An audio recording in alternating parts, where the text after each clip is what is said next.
사건의 발단은 2025년 말 트럼프 대통령이 취임 직후 그린란드 메인 문제를 국가안보 최우선 과제로 격상시키면서 시작되었습니다. 그리고 2026년 초 JD 벤스 부통령은 폭스뉴스와의 인터뷰를 통해 덴마크 정부를 향해 전례 없는 수준의 비난을 쏟아냈습니다. 벤스 부통령은 덴마크가 그린란드의 안보를 확보하는 데 있어 비참할 정도로 실패했다고 단언했습니다.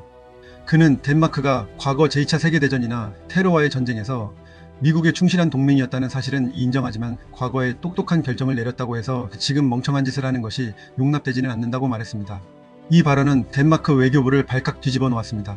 동맹국을 향해 멍청하다는 표현을 쓴 것은 사실상 외교적 결례를 넘어선 선전포고와 다름없었기 때문입니다.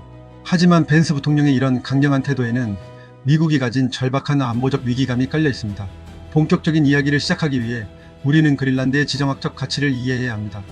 그린란드는 북극과 대서양 사이에 위치한 세계 최대의 섬입니다. 이곳은 미국 본토로 향하는 모든 하늘길의 길목입니다. 특히 그린란드 북부에 위치한 피투피크 우주기지는 과거 툴레 기지로 불리던 곳으로 미국의 미사일 방어 체계에서 대체 불가능한 핵심 축입니다. 이곳에는 탄도미사일 조기 경보 시스템인 비미스 레이더가 설치되어 있습니다. 러시아에서 발사된 대륙간 탄도미사일이 북극을 넘어 미국 본토로 날아올 때 이를 가장 먼저 포착하고 요격 정보를 펜타곤에 전송하는 곳이 바로 이곳입니다. 벤스 부통령의 주장은 명확합니다. 덴마크가 방위비 분담을 게을리하고 기지 주변의 보안시설에 대한 투자를 소홀히 함으로써 미국 본토를 지키는 이 거대한 방패에 구멍이 뚫리고 있다는 것입니다. 그는 만약 러시아나 중국이 북극을 경유해 핵미사일을 발사한다면 그린란드가 세계 안보의 단 역할을 해야 하는데 지금 덴마크는 그 역할을 전혀 수행하지 못하고 있다고 비판했습니다. 경제적 관점에서 그린란드는 더 거대한 가치를 품고 있습니다. 지구온난화로 인해 그린란드의 빙하가 매년 엄청난 속도로 녹아내리면서 그 아래 잠들어 있던 천문학적인 자원들이 정체를 드러내고 있습니다. 지질학자들의 보고에 따르면 그린란드에는 전세계 히토류 매장량의 약 18%가 묻혀 있습니다. 히토류는 현대산업의 비타민이라 불리며 반도체 제조 공정은 물론 전기차 배터리, 스마트폰, 그리고 스텔스 전투기인 F-35의 엔진과 유도 미사일 부품을 만드는 데 필수적인 광물입니다. 현재 전세계 히토류 공급망의 80% 이상을 중국이 장악하고 있습니다. 중국은 이를 무기화하여 미국과 서방 국가들을 압박해왔습니다. 트럼프 행정부의 계산은 치밀합니다. 만약 그린란드를 미국의 영토로 편입시킨다면 중국의 히토류 독점 체제를 단번에 붕괴시킬 수 있습니다. 이것은 단순한 영토 확장이 아니라 중국의 경제적 숨통을 끊어버리는 정밀 타격과도 같습니다.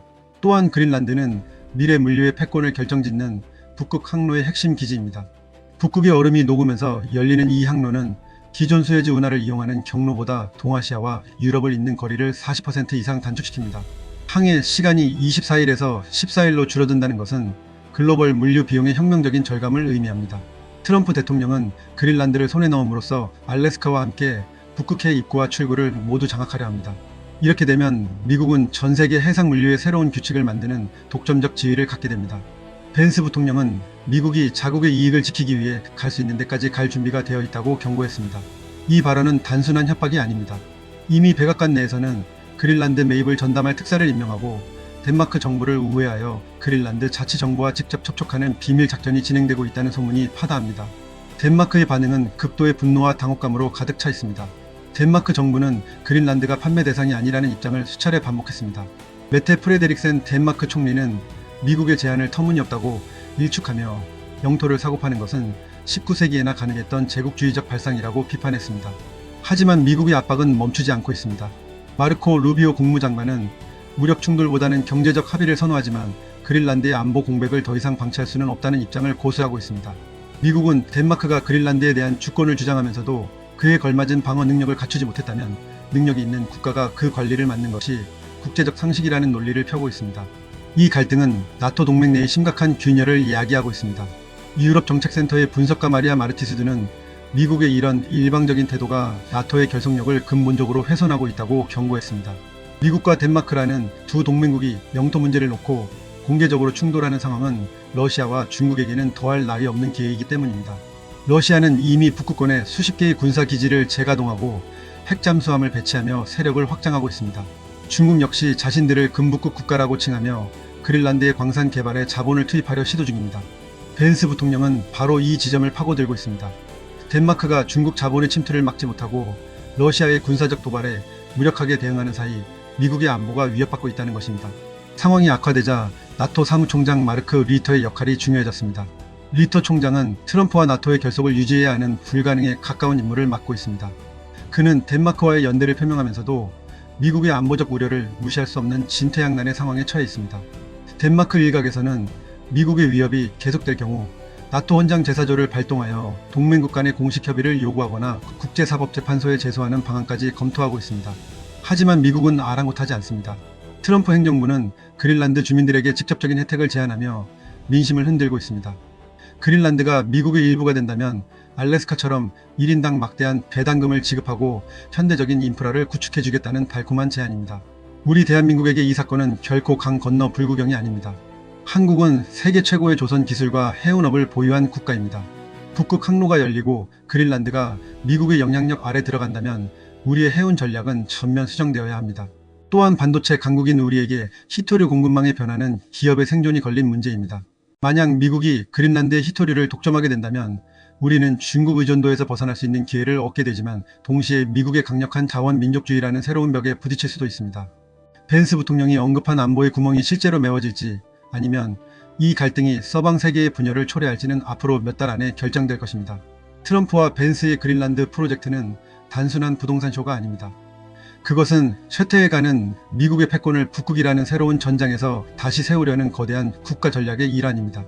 덴마크의 주권과 미국의 국가 이익이 정면으로 충돌하는 이 지점에서 우리는 국제 정치의 냉혹한 현실을 목격하고 있습니다. 힘이 없는 정의는 무능하며 이익이 없는 동맹은 허상일 뿐이라는 교훈을 그린란드는 우리에게 던지고 있습니다. 차가운 북극해의 파도가 그린란드의 해안선을 때릴 때마다 그곳에 잠든 자원과 안보의 가치는 더욱 뜨겁게 타오르고 있습니다. 결국 이 싸움의 승자는 누가 될까요? 덴마크가 유럽의 지지를 등에 업고 주권을 지켜낼 수 있을까요? 아니면 트럼프의 집요한 압박에 못 이겨 그린란드의 관리권을 미국에 넘겨주게 될까요? 분명한 것은 2026년 이후의 세계는 우리가 알던 모습과는 전혀 다를 것이라는 사실입니다. 영토와 자원을 향한 강대국들의 욕망이 부딪히는 현장에서 우리는 끊임없이 질문을 던져야 합니다. 무엇이 진정한 국가의 이익이며 우리는 그 변화의 물결 속에서 어떻게 살아남아야 하는가 하는 질문 말입니다. 이 이야기는 실제 국제정세의 긴박한 흐름과 실화를 바탕으로 재구성한 다큐멘터리 콘텐츠입니다. 그린란드를 둘러싼 이 거대한 도박이 여러분에게 어떤 의미로 다가왔을지 궁금합니다. 강대국들의 전략적 충돌 속에서 우리가 놓치지 말아야 할 본질은 무엇인지 다시 한번 생각해 보게 됩니다. 오늘 영상이 유익하셨다면 구독과 좋아요를 부탁드립니다. 여러분의 소중한 댓글과 의견은 제가 더 깊이 있는 분석을 준비하는 데 큰 힘이 됩니다. 끝까지 시청해 주셔서 진심으로 감사드리며 저는 다음 시간에 더욱 충격적이고 통찰력 있는 시사 분석으로 여러분을 찾아뵙겠습니다. 감사합니다.